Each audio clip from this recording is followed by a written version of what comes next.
Hello student, आज के इस वीडियो में हम लोग economics 11th class board exam का आंसर की देखने वाले हैं। ठीक है, तो चैनल पे पहली बार आया है तो चैनल को सब्सक्राइब कर लीजिए ताकि इसी तरह का वीडियो आपको हमेशा मिलता रहेगा।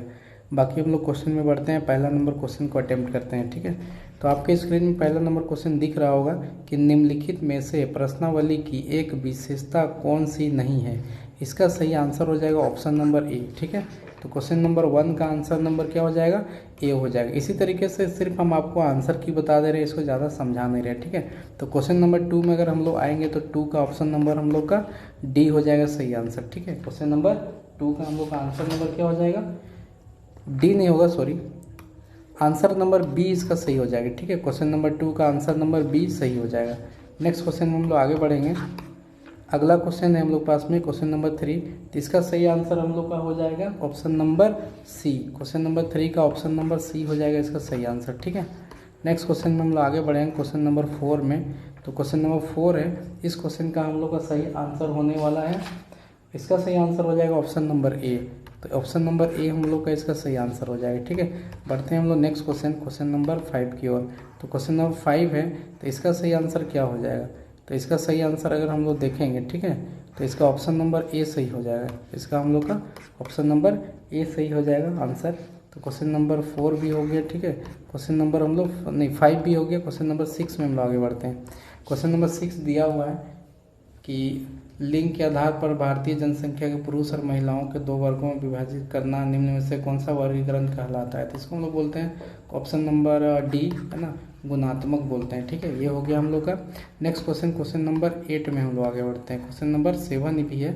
7 दिया हुआ है, किसी सारणी के शीर्ष को क्या कहा जाता है। तो सारणी का शीर्ष को हम लोग शीर्षक बोलते हैं। ठीक है, ऑप्शन नंबर बी हो जाएगा इसका सही आंसर। क्वेश्चन नंबर 8 में हम लोग आगे बढ़ेंगे। क्वेश्चन नंबर 8 दिया हुआ है, आयत चित्र किस प्रकार का चर के लिए बनाया जाता है। तो इसका सही आंसर हो जाएगा सतत चर के लिए। ठीक है, ये हो गया इसका सही आंसर। अगला क्वेश्चन में हम लोग आगे बढ़ते हैं। क्वेश्चन नंबर 9 हो गया। क्वेश्चन नंबर हम लोग 9 करते हैं, सॉरी 9 है ये।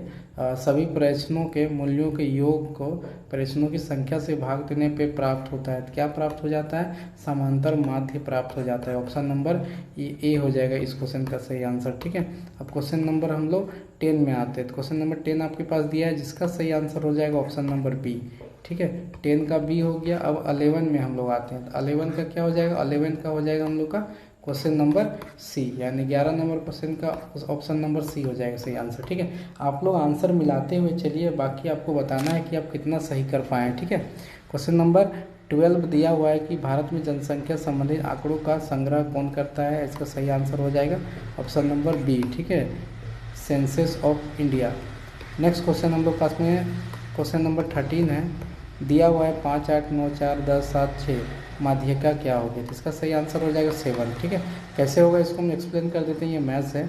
4, 5, पहले इसको हम लोग क्या करेंगे, अरेंज कर लेंगे। ठीक है, 6, फिर 7 है, 8 है, 9 है और 10 है। तो अगर हम लोग देखेंगे माध्यिका मतलब बीच का संख्या होता है, तो बीच में कौन आया, 7, इसलिए इसका आंसर क्या हो जाएगा हम लोग का 7 हो जाएगा। ठीक है, तो ये क्वेश्चन नंबर हम लोग 13 भी कर लिए। क्वेश्चन नंबर 14 में हम लोग आते हैं। 14 का सही आंसर हो जाएगा ऑप्शन नंबर बी।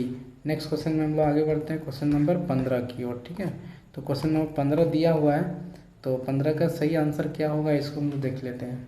तो 15 है, जिसका सही आंसर हम लोग होगा ऑप्शन नंबर सी। ठीक है, क्वेश्चन नंबर 16 में हम लोग आगे बढ़ते हैं। क्वेश्चन नंबर 16 हम लोग के स्क्रीन में दिख रहा है। ठीक है, क्वेश्चन नंबर 16 का सही आंसर हो जाएगा ऑप्शन नंबर डी। ये हो गया सही आंसर, 16 हो गया। उसके बाद 17 भी हम लोग देख लेते हैं। ठीक है, क्वेश्चन नंबर 17 है। 17 का जिसका सही आंसर होगा ऑप्शन नंबर सी। ठीक है, 17 हो गया। उसके बाद 18 हम लोग देख लेते हैं। 18 का सही आंसर हो जाएगा हम लोग का ऑप्शन नंबर बी। ठीक है, 18 भी हो गया। 19 हम लोग क्वेश्चन नंबर देख लेते हैं।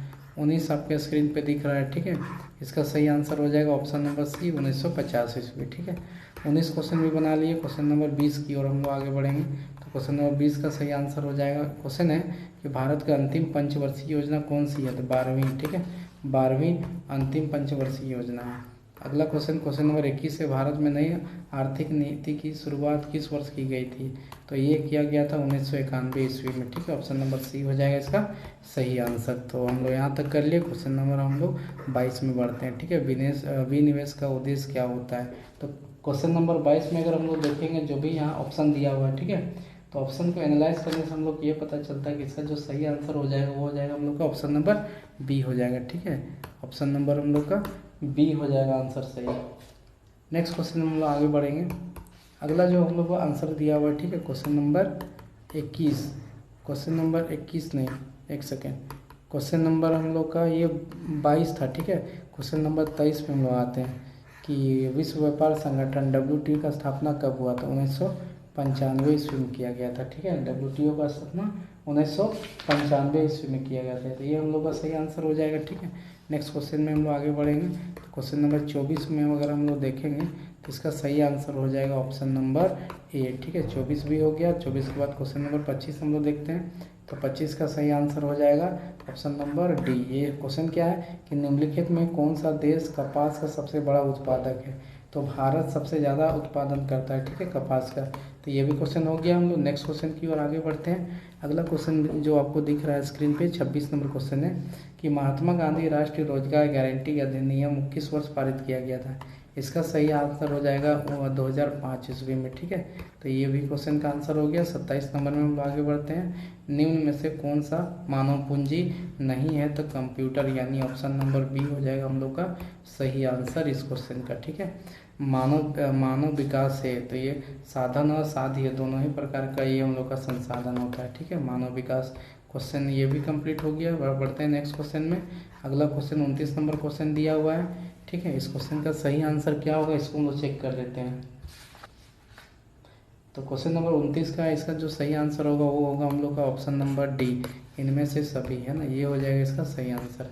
29 हो गया। 30 नंबर क्वेश्चन हम लोग देखते हैं। तो इसमें 30 नंबर का जो सही आंसर होगा इसका होगा ऑप्शन नंबर बी। ठीक है, ये भी हो गया। 31 नंबर क्वेश्चन में हम लोग आगे बढ़ते हैं। तो 31 नंबर में अगर हम लोग देखेंगे तो इसका सही आंसर हो जाएगा ऑप्शन नंबर ए, जो कि है अधिक। ठीक है, ये हो गया ऑप्शन नंबर। अब हम लोग क्वेश्चन नंबर 31 के बाद 32 में जाएंगे। ठीक है, तो 32 में इसका सही आंसर होगा ऑप्शन नंबर सी, दिहाड़ी मजदूर हम लोग बोलेंगे। ठीक है, ये भी हो गया। अगला क्वेश्चन का अगर आंसर हम लोग देखेंगे 33 नंबर का, इसका सही आंसर क्या हो सकता है? ठीक है, गैर परंपरागत स्रोत आपको बताना है। तो इसका सही आंसर सौर ऊर्जा, ऑप्शन नंबर सी हो जाएगा इसका सही आंसर। ठीक है, ये भी हो गया हम लोग। नेक्स्ट क्वेश्चन में बढ़ते हैं, क्वेश्चन नंबर 34 में। 34 का सही आंसर हो जाएगा शिशु मृत्यु दर। ठीक है, ये हो जाएगा हम लोग का सही आंसर। ठीक है, तो ये हो गया हम लोग। नेक्स्ट क्वेश्चन में हम लोग आगे बढ़ते हैं 35 नंबर में कि जैव खाद की खेत के लिए सबसे उपयुक्त क्यों माना जाता है? क्योंकि इसमें ना किसी प्रकार का रासायनिक पदार्थ नहीं होता है। ठीक है, यानी कि ऑप्शन नंबर सी हो जाएगा इसका सही आंसर। तो इसको भी हम लोग अच्छे से कंप्लीट कर लिए। अब नेक्स्ट क्वेश्चन में हम लोग आगे बढ़ते हैं। क्वेश्चन नंबर 36 में सार्क का गठन कब हुआ था? 8 दिसंबर 1985 ईस्वी में हुआ था। ठीक है, यानी ऑप्शन नंबर ए हो जाएगा सही आंसर इस क्वेश्चन का। ठीक है, अब बहुत कम क्वेश्चन बचा हुआ है, इसको हम लोग जल्दी से कर लेते हैं।